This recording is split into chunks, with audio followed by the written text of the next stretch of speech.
namin pong hinanap ang isang pilantropong ito, bilyonary negosyante. Si Ginoong Francis Leo Marcos ay nasa linya natin. Missy, magandang umaga po sa inyo, Ginoong Marcos. Magandang umaga rin sa inyo, Ginoong Henry at Missy. Opo. Nako, salamat po naman. Alam naming napakahalaga ng inyong oras, napakahalaga ng inyong panahon. Marami kayong mga engagement, marami kayong mga activities. Ay pinaunlakan ninyo kami. Una tigit sa lahat, ang pakay namin maihatid sa ating mga kababayan ng inyong pong advokasya. Yun na nga po at actually po talagang 2 oras na lang ang tulog ko, no? Aha. Pero katulad nga po nung naipangako ko is siguro babalik sa normal yung buhay ko after siguro nitong pandemic. Aha. Pero baka hindi na ho bumalik sa normal sapagkat ang dami na po ninyong natulungan. Yan na nga. Yun na nga po eh. Pero all out po ako dito. Nagkasundo naman ho kami ng aking asawa na sabi ko nga kung ano yung meron sa atin dito ay ibibigay natin talaga sa ating mga kababayan. If that is the only way to help our government to avoid any possible dark ages to come. Pero napakarami na po ang inyong natulungan, lalo na ho yung mga mahihirap. Sa ngayon, saan na po kayo nakapamahagi ng tulong, Ginoong Marcos? Actually po, nag-umpisa po ako sa Metro Manila. Tapos sinunod ko agad yung buong Cagayan Valley po. Siguro po sa Cagayan Valley, nakapagbigay na ako ng kulang-kulang 100 tonelada. Tapos bumaba na ho ako ng Nueva Ecija. Nakarating na rin ho sa Pampanga yung aking tulong. Ngayong araw na to, kasalukuyan ho nagdi-distribute ang San Simon sa pangunguna ng dating mayor na si Canlas at saka ang Mexico, Pampanga. At kahapon ho, nakapagbigay tayo sa lahat ng mga bilanggo dyan sa BGMP at saka sa Bucor ng 100 sako para kahit papano alam natin na ang gobyerno may pagkain para sa bilanggo. Sa gipit ngayon, at least once in their jail time, merong talagang busog-lusog talaga sila. Ganun na rin yung mga kapulisan ng Bucor na bigyan natin. Tapos dito sa NCR. So marami na po sir, hindi ko na ho mabilang. Ang tanging nabibilang ko lang ho is nasa 250 tonelada na ho. Wow, dami nun, ano? If we're going to put that on million, ilang milyon na ho yun? Marami na. At nagpadala rin ho tayo kay Mayor Isko kahit pa paano makatulong. Very good. Missy, you have question? Yes, Sir Francis. No, matanong ko lang po, may mga nagsasabi po na baka daw kayo ay may balak na mamulitika kaya ninyo po ginagawa ang kabutihang ito. Ano daw po ang masasabi ninyo rito? Alam mo, Missy, no? Kumbaga, sinubukan ko na dati pero pero underage ako noon eh. Kumbaga, subok lang, naisipan ko lang, no? Pero sa totoo lang, wala ho tayong balak sa politika. Kumbaga, yung nakaraan is katuwaan lang, eh, no? Ang sabi nga ni Lord, sabi ko, whatever you do, kumbaga, doon sa pinakamababang uri ng kanyang mga kapatid ay ginagawa mo sa kanya. So siguro dumating na doon sa punto na masyado na po tayong matured, no? At naisip ko, kung hindi ko to sisimulan, the very first day ho na nag-lockdown, lumabas ako, hindi ko pa alam kung ano yung nangyayari. Pag ikot ko sa may EDSA, nakita ko yung mga pulubi natin na wala ho yung nanlilimos, yung umaasa sila sa mga manlilimos sa kanila. Wala ho nanlilimos. So ang ginawa ko, nagpaluto ko ng pagkain for 4,000 na katao para pakainin lang lahat ng pulubi sa ilalim ng EDSA, sa kahabaan ko ng EDSA. Sinali ko na rin yung mga MMDA. Hanggang sa may humingi na ng bigas. Hanggang sa may nagsasabi na 2 araw lang yung binigay na window ng ating gobyerno. Hindi kaya magkaroon ng chaos, baka yung tao magkaroon ng looting. So yun po agad, sabi ko ano kaya yung magagawa ko. So I started putting na magbigay ng bigas. Hindi naman ho pala ganun kadalit, napakarami hong Pilipino. So sabi ko, Panginoon, hindi ko to kaya. Sana pumasok tong drive na gagawin ko. So I started to shout out, to challenge all the richest people na mga kapitbahay ko. Ayun, nagalit sa akin lahat, kaya umalis ako doon. Pero kasi ang sinasabi nga nila, tuloy-tuloy daw yung inyong pamimigay, pagtulong, Missy, ano? Kaya sabi nung iba, parang may balon kayo, parang may bukal kayo ng kayamanan. Saan daw ba nanggagaling at parang hindi na uubos ang inyong yaman? Ito po ang masasabi ko dyan, Kuya Henry, no? Being a blessing is more important than receiving a blessing. Kaya nga sa aking pagtulong, ang aking pakiramdam ay lubos akong binibiyayaan ng Panginoon. Dahil nagkakaroon ako ng kapayapaan sa aking puso na maibsan kung ang kahit na maliit na suliranin, nababawasan yung pag-aalala ng ating mga kababayan. Alam nyo, naiintindihan ko yung kahirapan kasi lumaki din ako sa bukid. Namuhay din ako sa lansangan.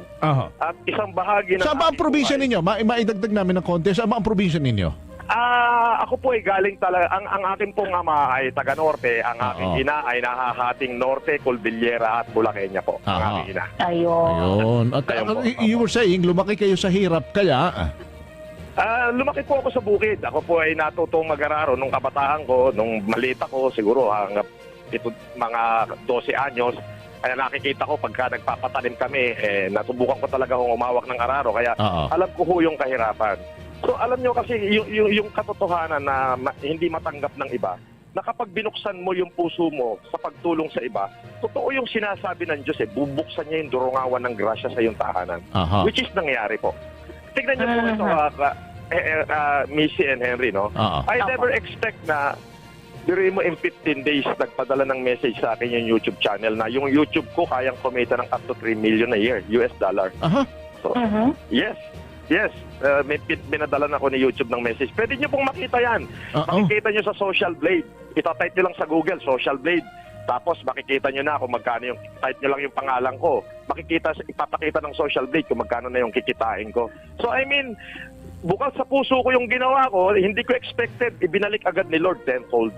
So yun yung gusto kong maintindihan ng kapwa ko mayayaman Yung maging bukal sa puso niyo yung pagtulong sa mabababang uri ng tao, yun talagang bukal sa puso hindi yung may pagpapaimbabaw.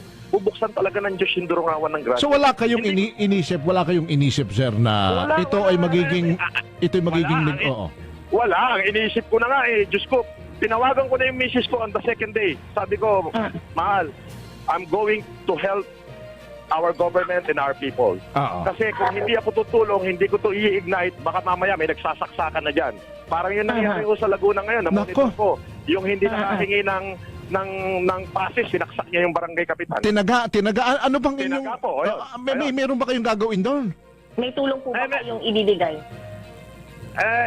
I mean, yun agad po yung mga naiisip na pwedeng mangyari. So sabi ko sa misis ko, wag mo nang intindihin yung meron tayo rito. Ibibigay ko talaga sa tao to. Kung mauubos to, uubusin ko talaga. Pagtsagaan natin kung ano yung meron tayo dyan sa Japan. Ayun. Hindi ko naman iniisip. Nakita nyo, nagbalik agad si Lord nang hindi ko naaasahan. Ayun. So, ibig niyo po bang sabihin, Sir Francis, na ang inyong pagtulong po ay isang misyon na ipinagawa sa inyo ng Panginoon sa palagay po ninyo? Hindi ko po ito alam kung pinagawa ng Panginoon. Pero since 2007 po, sir, ako po ay tumutulong na. Kumbaga, talagang nasa puso ko na yung pagtulong. Halimbawa ho ako'y kumita, yung talagang kalahati ng aking kinikita, itinutulong ko sa tao yan. Makikita nyo sa record ko yan. Talagang 2007, nung nagsimula ako maghanap buhay, ay kalahati na ng aking kinikita, ibinibigay ko na. Hindi ko naman ho alam na puputok ako ng ganito. Hindi ko naman ho alam na magse-sensationalize to. Kaya lang naman ho ako nag-Facebook. Hindi na nga ako marunong mag-YouTube Ngayon lang.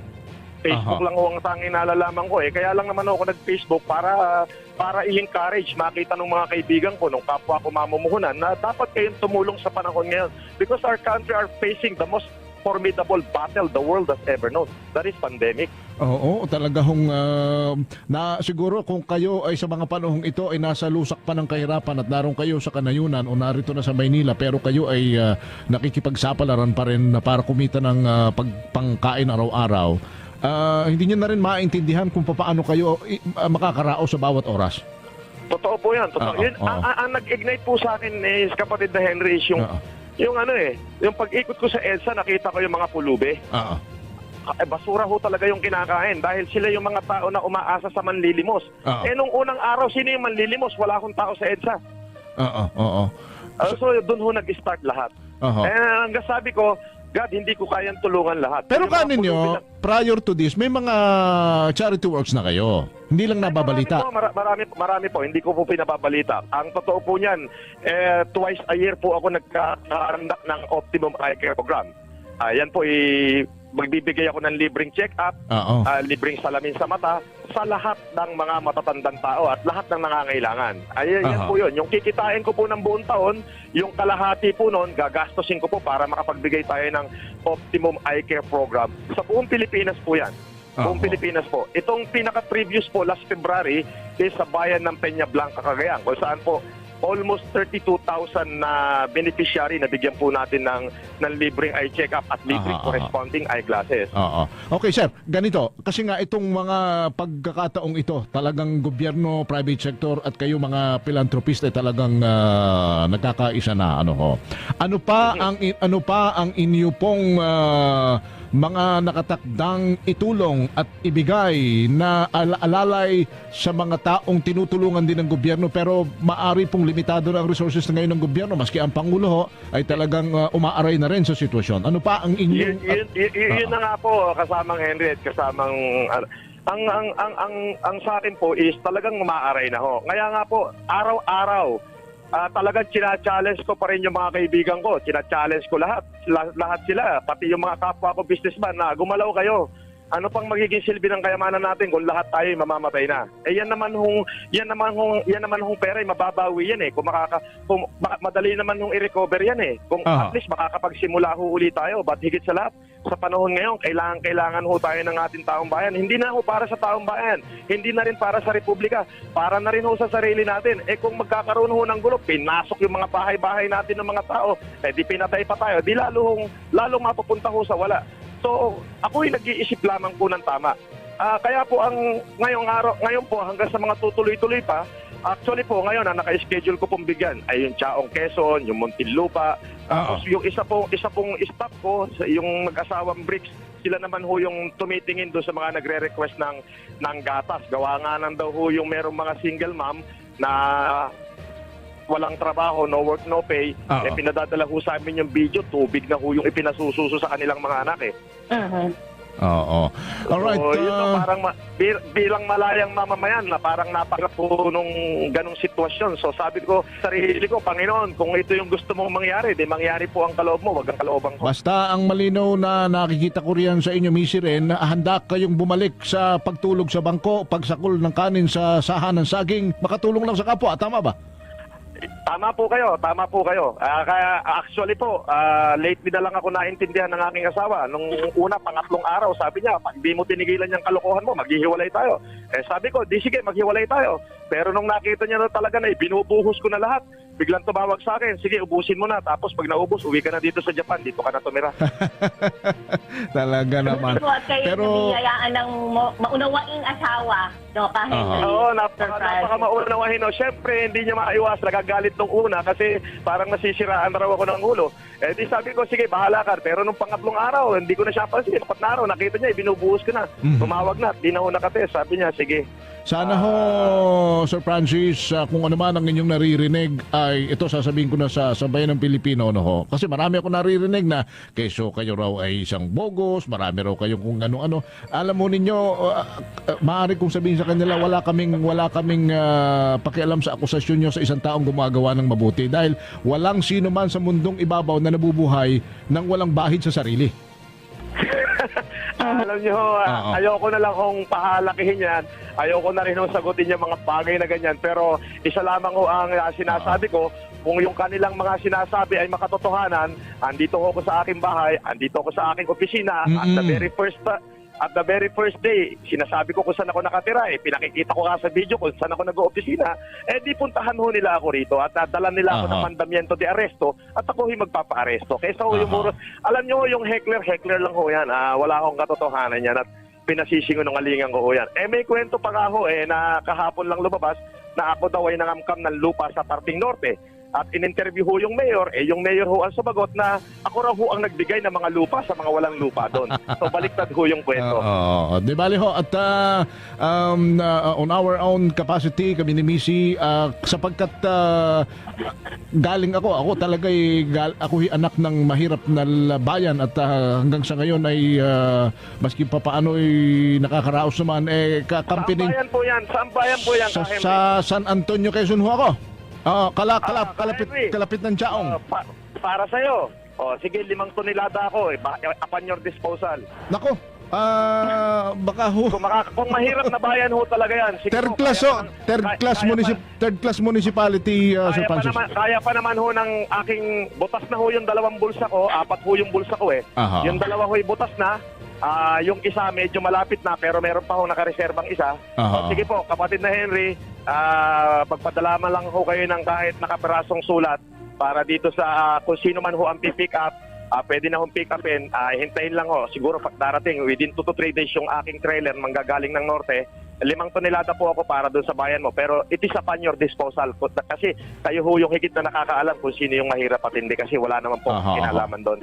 Sige po, basta Sir Francis, ang amin pong palaging dalangin at dasal ay sana po hindi lang biyaya ng kayamanan ng inyo pong angkinin, kundi ang lakas ng katawan, ang patuloy na tatag ng emosyon at espiritual na bagay sapagkat dito po tayo humuhugot, alam ko, lalo po ng compassion sa ating kapwa. Yan po, ang pananaw ko po dyan is yung Pasal 91 na kapatid na Henry, no? Sabi nga ni Lord, do not fear for I am with you. Aha. So gusto kong patunayan kung totoo talaga yung sinabi niya na do not fear for I am with you. So wala po akong tulog at laging puyat, laging pagod, pero pag gising ko po ng umaga, kahit 1 oras lang yung aking tulog, ay nakakaramdam po ako ng kaibang kalakasan. Maaaring spiritual. So, totoo po yung sinasabi Sir ng Francis, Pasal 91. anong may mensahe ninyo sa ating mga kababayan nakikinig ngayon? Na siguro yung iba ay nag-aantay ng inyo pong mga word of encouragement din. Ganito po, tayo po ay manatili sa ating mga tahanan para hindi po tayo magkahawa-hawa. Sumunod po tayo sa Enhanced Community Quarantine. At kami naman po, yung pong iba, gustong mag-message doon sa aking YouTube channel, mag-message po kayo para at least babasa ko po talaga yung inyong mga mensahe. Kung yan naman pong inyong kahilingan ay lihitimo at verify po, ako po ay tutulong. Hindi lamang po ako, kundi napakarami po mga tumutulong, napakarami na po sumagot sa aking challenge. Kaya hangga't maaari, keep safe. Ang gobyerno naman po ay ginagawa nila ang kanyang kakayahan para maibigay yung ating pangangailangan. At syempre, ganun na rin po ako. Tutulong po ako, kapatid na Henry. Sa abot ng aking makakaya. Lahat po ng meron ako, itutulong ko yan. At syempre, yung mga kaibigan ko, tumutulong na rin naman po. Especially po yung isang kaibigan na si Bernard, talagang todo suporta po siya sa aking advokasya. Yun lamang po, kaysa kayo ay magrarayat, maglalabasan, baka lalong tumagal yung quarantine. So sumunod na lang po tayo sa pinag-uutos ng ating gobyerno at kami po itutulong sa abot naming makakaya. Alright, Sir Francis, maraming salamat po. Pagpalain po kayo from time to time. Kami makikipag-unahin sa inyo. Huwag kayong mag-alala. Pag may bababag sa inyong mga tao. Hayaan nyo na po yan.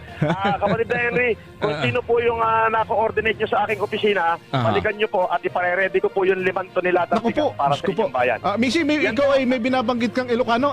Mukhang mag-Ilocano kayo. Agina, keng kaabot Francis Leo Marcos. Kang ano mo, daging Heyman Marcos niya.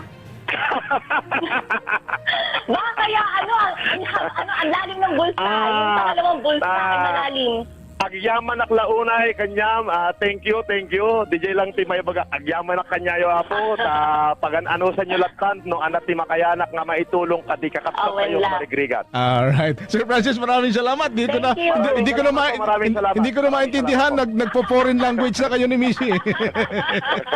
Sir Francis, salamat. God bless. Thank you so much. Sige noong Francis Leo Marcos, ang philanthropist, billionaire, businessman. Francis Leo Marcos ay nasa linya natin. Missy, magandang umaga po sa inyo, Ginoong Marcos. Magandang umaga rin sa inyo, Ginoong Henry at Missy. Opo. Nako, salamat po naman. Alam naming napakahalaga ng inyong oras, napakahalaga ng inyong panahon. Marami kayong mga engagement, marami kayong mga activities. Ay pinaunlakan ninyo kami. Una tigit sa lahat, ang pakay namin maihatid sa ating mga kababayan ng inyong pong advokasya. Yun na nga po at actually po talagang 2 oras na lang ang tulog ko, no? Pero katulad nga po nung naipangako ko is siguro babalik sa normal yung buhay ko after siguro nitong pandemic. Pero baka hindi na bumalik sa normal sapagkat ang dami na po ninyong natulungan. Yan na nga po eh. Pero all out po ako dito. Nagkasundo naman ako kami ng aking asawa na sabi ko nga kung ano yung meron sa atin dito ay ibibigay natin talaga sa ating mga kababayan. If that is the only way to help our government to avoid any possible dark ages to come. Pero napakarami na po ang inyong natulungan, lalo na ho yung mga mahihirap. Sa ngayon, saan na po kayo nakapamahagi ng tulong, Ginoong Marcos? Actually po, nag-umpisa po ako sa Metro Manila. Tapos sinunod ko agad yung buong Cagayan Valley po. Siguro po sa Cagayan Valley, nakapagbigay na ako ng kulang-kulang 100 tonelada. Tapos bumaba na ho ako ng Nueva Ecija. Nakarating na rin ho sa Pampanga yung aking tulong. Ngayong araw na to, kasalukuyan ho nagdi-distribute ang San Simon sa pangunguna ng dating mayor na si Canlas at saka ang Mexico, Pampanga. At kahapon ho, nakapagbigay tayo sa lahat ng mga bilanggo dyan sa BGMP at saka sa Bucor ng 100 sako para kahit papano alam natin na ang gobyerno may pagkain para sa bilanggo. Sa gipit ngayon, at least once in their jail time, merong talagang busog-lusog talaga sila. Ganun na rin yung mga kapulisan ng Bucor na bigyan natin. Tapos dito sa NCR. So marami na po, sir. Hindi ko na po mabilang. Ang tanging nabibilang ko lang ho is nasa 250 tonelada na ho. Wow, dami nun, ano? If we're going to put that on million, ilang milyon na ho yun? Marami na. At nagpadala rin ho tayo kay Mayor Isko kahit pa paano makatulong. Very good. Missy, you have a question? Yes, Sir Francis. No, matanong ko lang po, may mga nagsasabi po na baka daw kayo ay may balak na mamulitika kaya ninyo po ginagawa ang kabutihang ito. Ano daw po ang masasabi ninyo rito? Alam mo, Missy, no? Kumbaga, sinubukan ko na dati pero pero underage ako noon eh. Kumbaga, subok lang, naisipan ko lang, no? Pero sa totoo lang, wala ho tayong balak sa politika. Kumbaga, yung nakaraan is katuwaan lang, eh, no? Ang sabi nga ni Lord, sabi ko, whatever you do, kumbaga doon sa pinakamababang uri ng kanyang mga kapatid ay ginagawa mo sa kanya. So siguro dumating na doon sa punto na masyado na po tayong matured, no? At naisip ko, kung hindi ko to sisimulan, the very first day ho na nag-lockdown, lumabas ako, hindi ko pa alam kung ano yung nangyayari. Pag ikot ko sa may EDSA, nakita ko yung mga pulubi natin, na wala ho yung nanlilimos, yung umaasa sila sa mga manlilimos sa kanila. Wala hong nanlilimos. So ang ginawa ko, nagpaluto ko ng pagkain for 4,000 na katao para pakainin lang lahat ng pulubi sa ilalim ng EDSA, sa kahabaan ko ng EDSA. Sinali ko na rin yung mga MMDA. Hanggang sa may humingi na ng bigas. Hanggang sa may nagsasabi na 2 araw lang yung binigay na window ng ating gobyerno. Hindi kaya magkaroon ng chaos, baka yung tao magkaroon ng looting. So yun po agad, sabi ko ano kaya yung magagawa ko. So I started to think na magbigay ng bigas. Hindi naman ho pala ganun kadalit, napakarami hong Pilipino. So sabi ko, Panginoon, hindi ko to kaya. Sana pumasok tong drive na gagawin ko. So I started to shout out, to challenge all the richest people na mga kapitbahay ko. Ayun, nagalit sa akin lahat, kaya umalis ako doon. Pero kasi ang sinasabi nga nila, tuloy-tuloy daw yung inyong pamimigay, pagtulong, Missy, ano? Kaya sabi nung iba, parang may balon kayo, parang may bukal kayo ng kayamanan. Saan daw ba nanggagaling at parang hindi na uubos ang inyong yaman? Ito po ang masasabi ko dyan, Kuya Henry, no? Being a blessing is more important than receiving a blessing. Kaya nga sa aking pagtulong, ang aking pakiramdam ay lubos akong binibiyayaan ng Panginoon. Dahil nagkakaroon ako ng kapayapaan sa aking puso. Na maibsan, kahit na maliit na suliranin, nababawasan yung pag-aalala ng ating mga kababayan. Alam nyo, naiintindihan ko yung kahirapan eh. Kasi lumaki din ako sa bukid. Namuhay din ako sa lansangan. At isang bahagi ng... Saan ba ang probinsya ninyo? Maidagdag namin ng konti. Saan ba ang probinsya ninyo? Ako po ay galing talaga. Ang aking pong ama ay taga-norte. Ang aking ina ay nahahating norte, Cordillera at Bulaqueña po. Ang aking ina. Ayun. At you were saying, lumaki kayo sa hirap, kaya... Lumaki po ako sa bukid. Ako po ay natutong mag-araro nung kabataan ko, nung maliit ako, siguro hanggang mga 12 anyos. Kaya nakikita ko pagka nagpapatanim kami, natubukan ko talaga kung umawak ng araro. Kaya alam ko ho yung kahirapan. So alam nyo kasi yung katotohanan na hindi matanggap ng iba, na kapag binuksan mo yung puso mo sa pagtulong sa iba, totoo yung sinasabi ng Diyos bubuksan niya yung durungawan ng grasya sa iyong tahanan. Which is nangyari po. Tignan niyo po ito, Missy and Henry, no? I never expect na Biruin mo in 15 days, nagpadala ng message sa akin yung YouTube channel na yung YouTube ko kayang kumita ng up to 3 million a year, US dollar. Aha. So, yes. May binadala na ako ni YouTube ng message. Pwede nyo pong makita yan. Makikita nyo sa Social Blade. Itatype nyo lang sa Google, Social Blade. Tapos makikita nyo na kung magkano yung, type nyo lang yung pangalan ko. Ipapakita ng Social Blade kung magkano na yung kikitain ko. So I mean, bukal sa puso ko yung ginawa ko, hindi ko expected, ibinalik agad ni Lord tenfold. So yun yung gusto kong maintindihan ng kapwa ko mayayaman eh. Yung maging bukal sa puso niyo yung pagtulong sa mabababang uri ng tao, yun talagang bukal sa puso hindi yung may pagpapaimbabaw. Bubuksan talaga ng Diyos yung durungawan ng grasya. So wala kayong inisip, sir, na ito ay magiging Wala, ang iniisip ko na nga Diyos ko, tinawagan ko na yung misis ko on the second day. Sabi ko, mahal, I'm going to help our government and our people. Kasi kung hindi ako tutulong, hindi ko to i-ignite, baka mamaya may nagsasaksakan na dyan. Parang yun nangyari ko sa Laguna ngayon, na-monitor ko. Yung hindi nakahingi ng pasis, sinaksak niya yung barangay kapitan. Tinaga, ano bang inyong... Tinaga po, meron ba kayong gagawin doon? May tulong po ba kayong ibibigay? I mean, yun agad po yung mga naiisip na pwedeng mangyari. So sabi ko sa misis ko, wag mo nang intindihin yung meron tayo rito. Ibibigay ko talaga sa tao to. Kung mauubos to, uubusin ko talaga. Pagtsagaan natin kung ano yung meron tayo dyan sa Japan. Ayun. Hindi ko naman iniisip. Nakita nyo, nagbalik agad si Lord nang hindi ko naaasahan. Ayun. So, ibig niyo po bang sabihin, Sir Francis, na ang inyong pagtulong po ay isang misyon na itinagawa sa inyo ng Panginoon, sa palagay po ninyo? Hindi ko po ito alam kung pinagawa ng Panginoon. Pero since 2007 po, sir, ako po ay tumutulong na. Kumbaga, talagang nasa puso ko na yung pagtulong. Halimbawa ako ako'y kumita, yung talagang kalahati ng aking kinikita, itinutulong ko sa tao yan. Makikita nyo sa record ko yan. Talagang 2007, nung nagsimula ako maghanap buhay, ay kalahati na ng aking kinikita, ibinibigay ko na. Hindi ko naman ho alam na puputok ako ng ganito. Hindi ko naman ho alam na magse-sensationalize to. Kaya lang naman ho ako nag-Facebook. Hindi na nga ako marunong mag-YouTube Ngayon lang. Facebook lang ho ang tanging nalalaman ko Kaya lang naman ako nag-Facebook para i-encourage, makita ng mga kaibigan ko, nung kapwa ko mamumuhunan, na dapat kayong tumulong sa panahon ngayon. Because our country are facing the most formidable battle the world has ever known. That is pandemic. Oo, talaga na siguro kung kayo ay sa mga panahong ito ay nasa lusak pa ng kahirapan at naroon kayo sa kanayunan o narito na sa Maynila, pero kayo ay nakikipagsapalaran pa rin para kumita ng pangkain araw-araw. Hindi nyo na rin maintindihan kung paano kayo makakaraos sa bawat oras.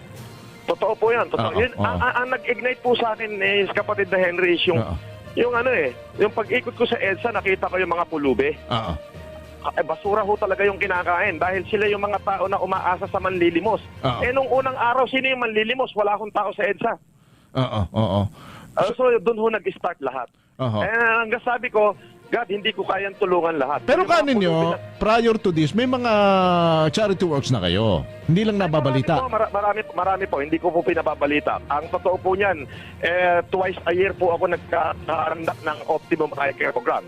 Yan po, magbibigay ako ng libreng check-up, libreng salamin sa mata, sa lahat ng mga matatandang tao at lahat ng nangangailangan. Yan po yun. Yung kikitain ko po ng buong taon, yung kalahati po noon, gagastosin ko po para makapagbigay tayo ng Optimum Eye Care Program. Sa buong Pilipinas po yan.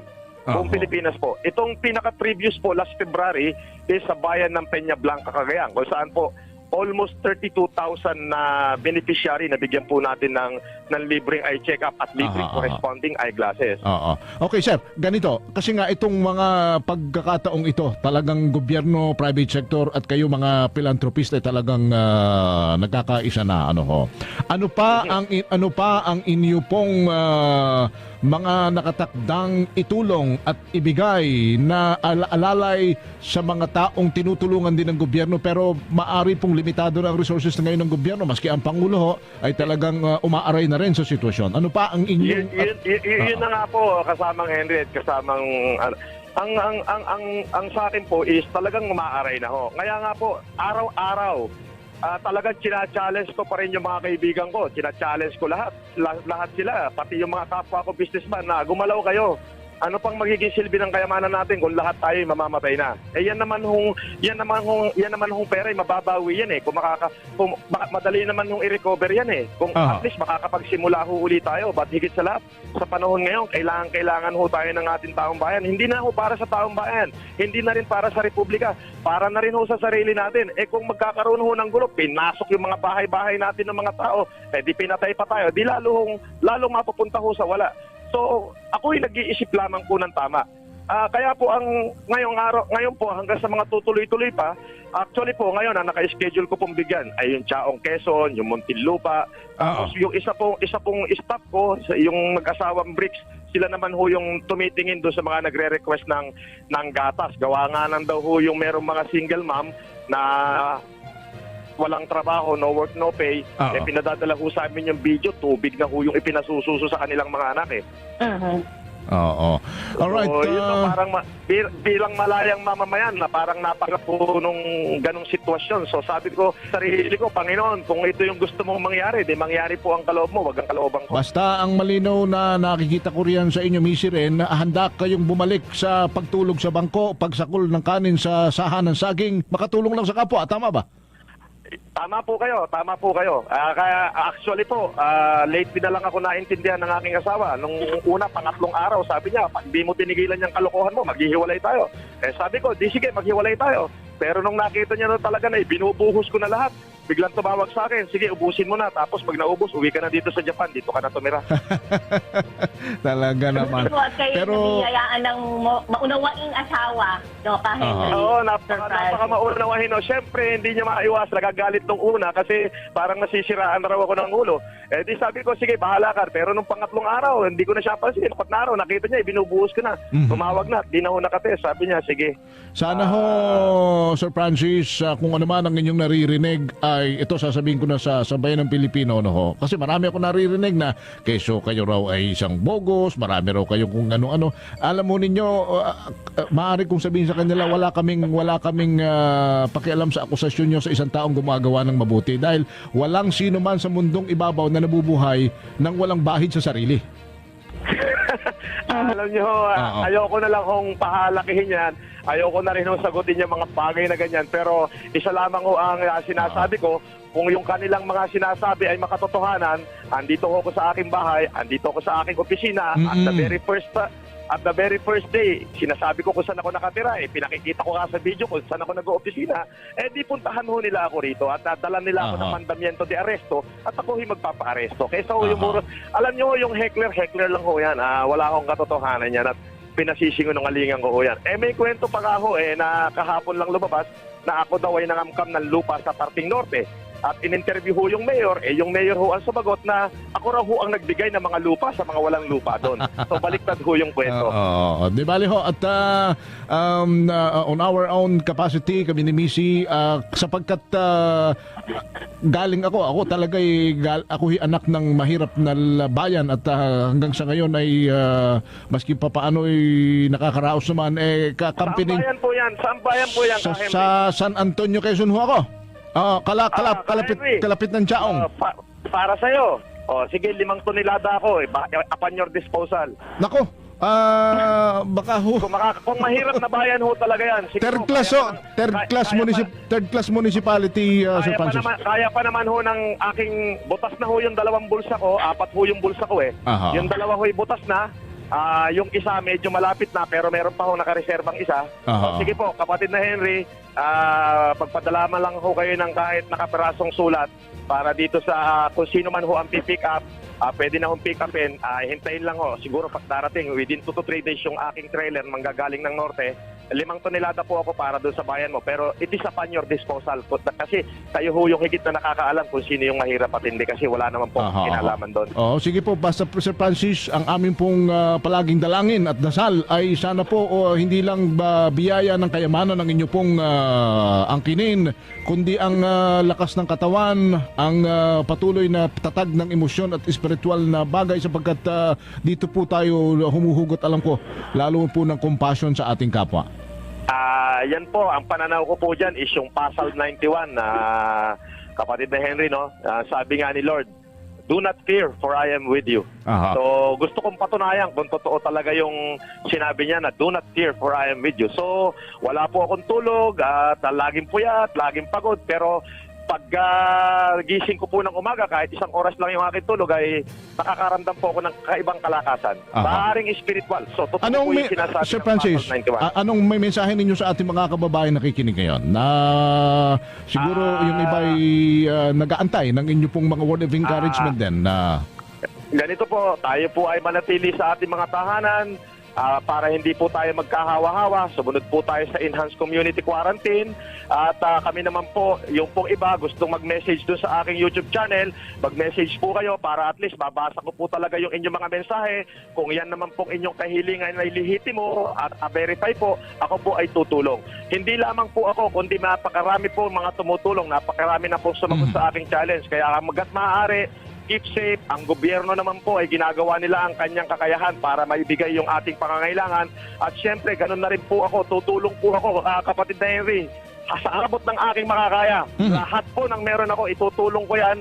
At syempre, yung mga kaibigan ko, tumutulong na rin naman po. Especially po yung isang kaibigan na si Bernard, talagang todo suporta po siya sa aking advokasya. Yun lamang po, kaysa kayo ay magrarayat, maglalabasan, baka lalo tumagal yung quarantine. So sumunod na lang po tayo sa pinag-uutos ng ating gobyerno at kami po itutulong sa abot naming makakaya. Alright, Sir Francis, maraming salamat po. Pagpalain po kayo from time to time. Kami makikipag-unahin sa inyo. Huwag kayong mag-alala. Pag may bababag, pag may bababag sa inyong mga tao. Haharapin. Hayaan nyo na po yan. Kapatid na Henry, kung sino po yung nako-coordinate nyo sa aking opisina, balikan nyo po at ipareredy ko po yung 5 toneladang Naku po, bigas para sa Diyos ko po. inyong bayan. Missy, ikaw ay may binabanggit kang Ilocano. Mukhang mag-Ilocano kayo. Justy Aguina, keng Apo Francis Leo Marcos. Kang ano mo, daging Heyman Marcos niya. Baka kaya ang lalim ng bulsa. Yung pangalawang bulsa ay malalim. Agyaman ak launay kanyam, thank you. DJ lang ti may baga, agyaman ak kanyayo apo, ta pagan-ano sa inyo latan, no anak ti makayanak nga maitulong kadi kakapsat kayo marigrigat. Alright. Sir Francis, maraming salamat. Dito na, hindi ko na maintindihan, nagpo-foreign language na kayo ni Missy. Sir Francis, salamat. God bless. Thank you so much. Sige noong Francis Leo Marcos, ang philanthropist, billionaire, businessman. Francis Leo Marcos ay nasa linya natin. Missy, magandang umaga po sa inyo, Ginoong Marcos.